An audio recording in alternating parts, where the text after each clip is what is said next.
الحمد لأهله والصلاة على أهلها وبعد. د حمادیه ښوونیزو ګروپونو ټولو ګډونوالو د رمضان المبارک د میاشتې په مناسبت چې کوم ورځني درسونه مو راپیل کړي وه، په ننني درس کې هغه حالتونه بیانوو چې په هغو حالتو کې د روژې خوړل یو مسلمان ته جایز وي. فرضي روژه ده خو دته یې خوړل جایز دي. هغه صورتونه، هغه حالات چې روژه خوړل مسلمان ته پکښې جایز وي، دا نو متعدد حالات دي. که چیرې یوه ښځه حملداره وي، بچی یې په نس وي، که چیرې دغه ښځه روژه ونیسي دې ته نقصان کوي، یا هغه بچی چې د دې په نس باندې دی هغه ته نقصان کوي، نو دې ته روژه خوړل جایز دي. روژه دې وخوري، هر کله چې بچی وزېږوي جوړه روغه سوه بیا دې قضا راوړي. رد موتار جلد 3 صفحه 463. همدا ډول که چیرې یو سړی روژه یې وي او دا روژه پر ده باندې دومرې غلبه وکړي د سختې لوږې څخه دومرې په عذاب سي چې د ده صحت ته نقصان رسیږي، یا د عقل د زوال خطره یې وي، دغه حال یا د لوږې څه ورته پېښ سي، یا د تندې څه ورته پېښ سي، یا د ناجوړۍ څه ورته پېښ سي. که چیرې د یو چا روژه د دومرې وږې سو که دی خوراک ونه کړي عقل ته نقصان رسیږي او د هلاکت سره مخ کېږي، یا دومرې تږی سي یا ناجوړه سي. په دې درو واړو حالاتو کې دته روژه خوړل جایز دي. روژه دې وخوري، قضا ورباندې سته، کفاره ورباندې نسته. فتاوای هندیه جلد اول صفحه 207. مسئله: که چیرې یوه ښځه ماشوم ته شیدې ورکوي، که چیرې دا روژه ونیسي، د روژې د نیولو په وجه باندې د دې شیدې کمیږي، هغه ماشوم یې وږی کېږي، د ناجوړۍ سره مخ کېږي، یا د دې صحت ته تاوان رسېږي، په دغه صورت کې هم دې ته روژه خوړل جایز دي. فتاوای هندیه جلد اول صفحه 207. روژه دې وخوري، بیا چې هر کله دغه ماشوم لوی سو یا ماشوم د شیدو څخه پرې کړي، بیا دې د روژې قضا راوړي. او که چیرې یو روژه نیونکی ناروغه و، که دی روژه ونیسي ناروغي ورزیاتېږي، ماښام ناروغه سوی دی، تبه یې ده یا بل کومه ناروغي ورته پېښه ده، که چیرې دی روژه ونیسي دا ناروغي یې نوره زیاتېږي، یا یې څوک د پښتورګو ناجوړې ولري یا کومه بله ناجوړې ولري، که دی روژه ونیسي دغه روژه نیول د ده ناروغي ورزیاتوي. روژه دې نه نیسي، هر کله چې الله صحت ورکړي بیا دې قضا راوړي. البته که چیرې روژه نیولې وه د ورځې په جریان کې ناجوړه سو، ناجوړه یې دومرې سخته سوه چې دی هلاکت ته رسوي، بیا هم دته روژه خوړل جایز دی. روژه دې وخوري، قضا دې بیا راوړي، کفاره ورباندې نسته. رد موتار جلد 3 صفحه 462. مسئله: که چیرې یو مسافر د سفر اراده وکړي، نو په کومه ورځ چې دی سفر کوي په دغه ورځ باندې دته روژه ماتول جایز نه دي. کله چې په سفر ولاړی هلته د سفر په ورځو کې بیا روژه ماتولی سي، او دا چې دی په کور کې لا دی وایي زه نن دا مسافر کېږم په سفر روانېږم، د هغې ورځې روژه دې نه خوري. البته چې مسافر سو پر لارې سو که بیا په تکلیف سو بیا دې روژه ماته کړي، بیا قضا ورباندې سته، کفاره نسته ورباندې. تاتارخانیه جلد دوم صفحه 293.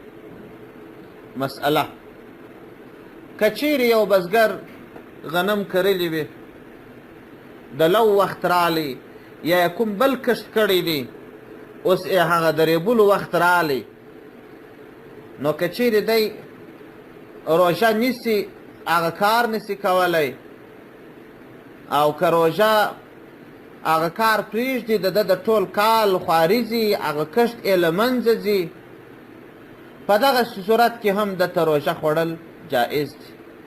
روژه دې وخوري، هر کله چې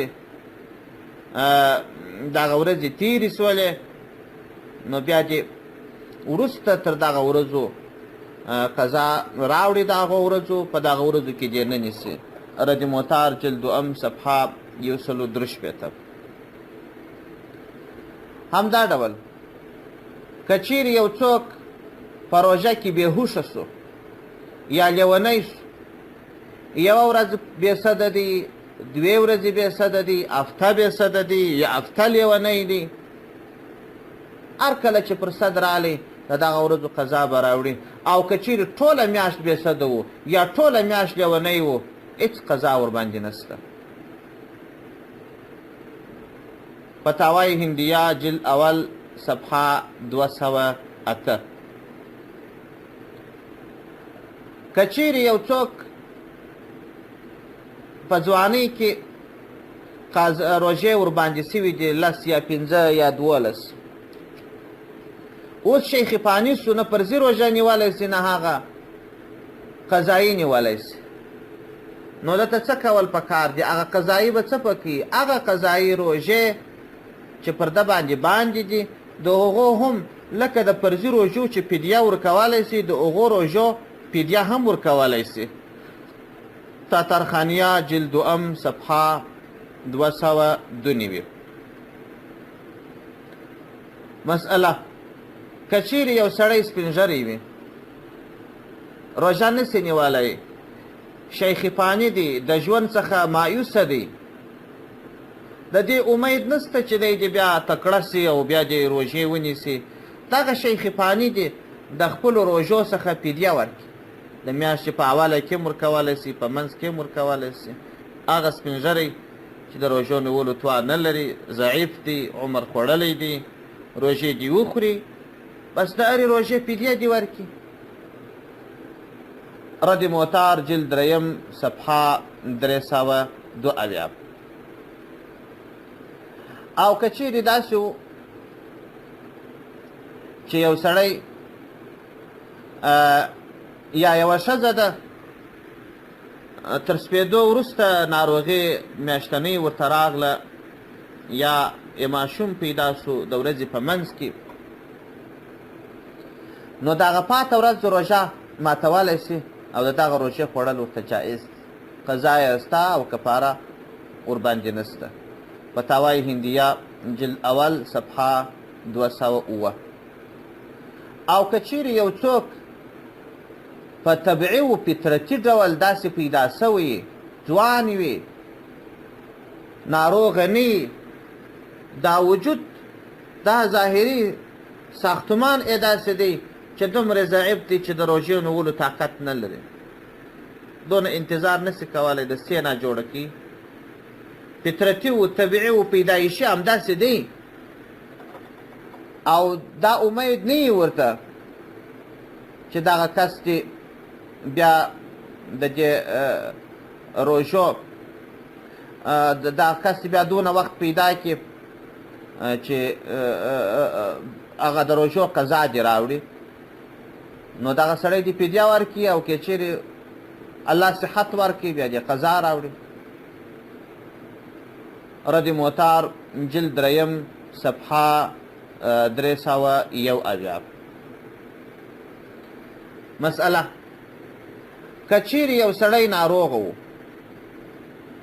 د ناروغۍ په وجه باندې روژه نسوی نیولی، او په هغه روژه کې په هغه ناروغۍ کې وفات شو، یا مسافر و په هغه سفر کې پسې وفات شو، کور ته را نغلی، هغه روژې چې ده په سفر کې خوړلي دي مقیم سوی نه دی په هغه سفر کې وفات سوی دی هغه روژې ور معاف دي پر ده باندې وصیت کول لازم نه دي فدیه ورباندې نسته او همدا ډول ناروغ که چیرې په ناروغي کې روژې خوړلې جوړ نه سو په هغه ناروغي کې پسې وفات سو پر ده باندې بیا د هغو روژو فدیه نسته البته که چیرې داسې سو چې په دې مابینځ کې یو څو ورځې جوړ سو 3 4 یا 5 یا 10 ورځې یا په دې مابینځ کې 5 یا 8 یا 10 ورځې پر کور سو د دغه روژو په اندازه چې دی جوړ سوی دی د دغه ورځو په اندازه یا پر کور سوی دی د دغه ورځو په اندازه باندې فدیه پر ده لازمه ده او هغه نورې روژې چې ده نه دي نیولې په سفر کې یې خوړلي دي په هغه سفر کې وفات سوی دی د هغو روژو قضا ورباندې نسته او نه یې فدیه ورکول ورباندې لازم دي چې دی دې فدیه ورکړي تاترخانیه جلد ام صفحه 293 والسلام علیکم ورحمة الله وبرکاته